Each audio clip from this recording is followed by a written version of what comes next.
Now, if you go through the scheme of work, right, you're looking at the content, the key content, or the concept they need to learn. Now, how to do it, because you're looking for quick wins. This is my class right. We're looking at criminal geography.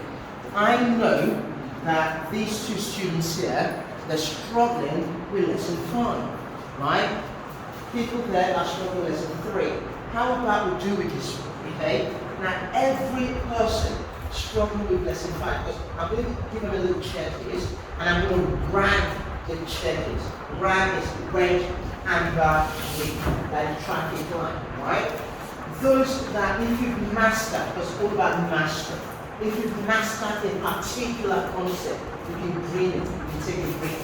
If you're iffy about a concept, it will be amber. If you're completely not sure, everything is not over the top, it is in red. So as a teacher, once I've given out the PLC or personalized learning checklist, at the start the scheme of work or the unit, and at the end I can pick it back and I can go through it. And I can say, you know what, everybody, it's just like an analysis. Now everybody is fine with the definition part of that scheme of work. So I don't need to really stress about it. I don't need to worry about it.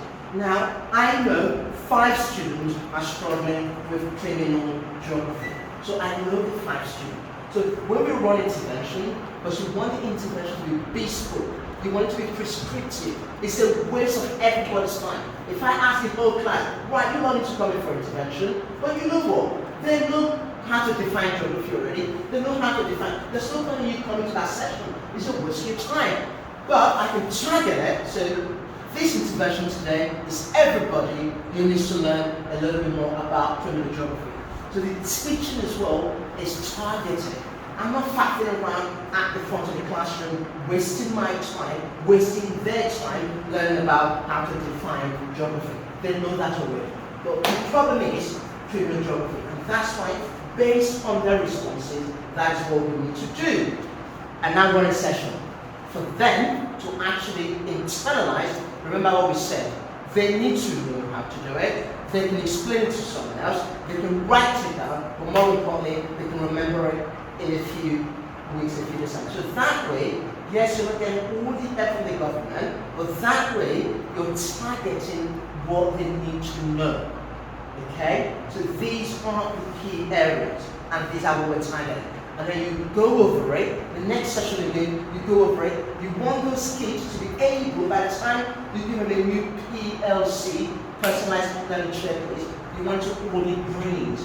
All those red will move to amber, all those amber will move to green. By the time you got it all green, so every child knows that when they sit that exam, because they know it's already, then they should be able to answer.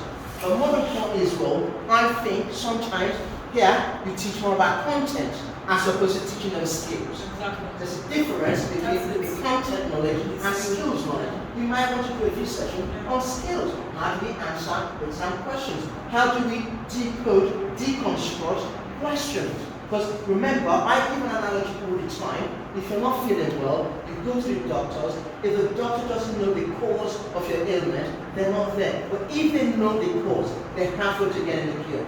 Right? For those kids, if they're able to deconstruct, to decode those questions, they're able to actually provide the answer. Now, there's one acronym we use, it's called bugging the question. We box the B-U-G like a bug. You box the command word, you underline the key concepts, and you glance over the mark scheme. Simple little techniques that when you then drill it in, you go over it to be able to now fly when they write exams. Happy with that, Miss? Next question. Go for it. Right. Sometimes, I think from our our content there's sometimes you want to dive, you want to just make it shallow. You find that some contents are broad. Some contents in your topic for that week is broad. And normally you're supposed to finish your scheme before they write the exam. Now, what do you do in that area? Because it's kind of their scheme. Sometimes you can't be saying you should talk about the objectives. Yeah. Now, in that objective is part of your content. Yeah. Now, sometimes your content are broad. The topics in the content are broad. Yeah. Now, and we have just 40 minutes in a day. Now, sometimes in a week, you just take them 2 or 3 times a week. Now, how do you go with that? Because it's kind of challenging, because that content is much, it's broad. Thank you very much. I'm going to respond to that with something very straightforward, right? It's all about the planning. So, start here. You've got a health department. You know what you've got to deliver across the term. So in the UK, we've got autumn, spring, and summer term. That's where you create a curriculum map. So that map should map out what's to be taught, what time, how long, and you look at the whole thing. And if you run, right, very not dedicatedly, but if you run efficiently with the curriculum map, you should, because you will mapped it out already. So you can work your way from back to front. So I know I'm being asked to deliver, maybe just give me, I don't know what episode is going to give me. I will look at the whole content that needs to be covered. And I will look at what is the provision, right, per that subject. What is the curriculum provision? So how many times a week do you see them? So if I know that I'm going to see them 3 times a week, I need to work out how many weeks are in 1/2 of that autumn term. So if I know there's 7 weeks, and I'm seeing 7 lessons per week, I timed it already, and I'm working it out by 40 minutes, so that way I can actually map out how the lessons are going to pan out from the beginning of the year, the academic year, to the end, right? With the lesson numbers. Do you see the scheme of work I gave you? We've got lesson 1, 2, 3, 4, 5. And I know if I'm teaching them 3 times a week, I can cover this by the end of that. Now, yes, I know sometimes, maybe, especially for those in the UK, the core subjects are English, Maths, and Science. Right? Those are key things every student must pass. English, Maths, and Science. Now, sometimes, because things might not be working for the example you gave me, right? If you're running out of time, maybe you can liaise with the head, right? They can make time in other subjects where they're actually flying their timing and they give you more timetables and more teaching time. There are things you can just tweak, yeah? Just to catch up on that content. If you're desperately chasing your tail, trying to finish the content, why not speak to the head? If they're doing fine, time-wise, in another subject, they can give you more game time, which they can give to you to make up your time. There are things you can work with in the school to make it up. But like I said, the first thing, it has to be thoroughly well planned. If it's well planned, it shouldn't fail. Because you either fail to plan or you plan to fail. If it's well planned, full school, it should work. If it doesn't work, give some time for another subject. Now, you are asking that question because we go with government's scheme of work. Yes. And there they allocate weeks for a particular topic. They allocate weeks, right?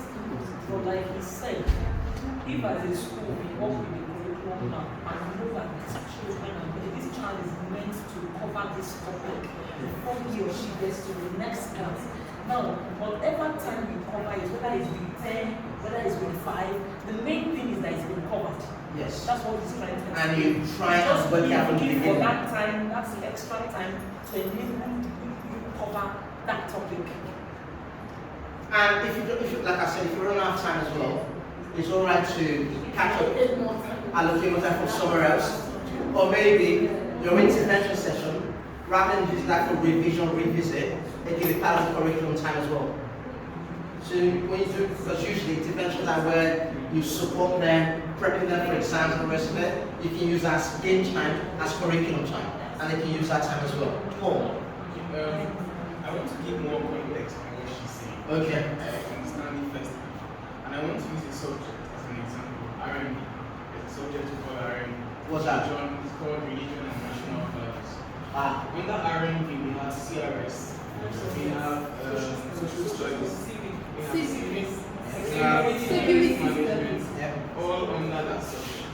Now, I understand perfectly when you say, okay, allocate time from other subjects that are doing well. And I can assure you that these other subjects, they are running low in time. Okay. They don't have time also. Everybody is running to, everybody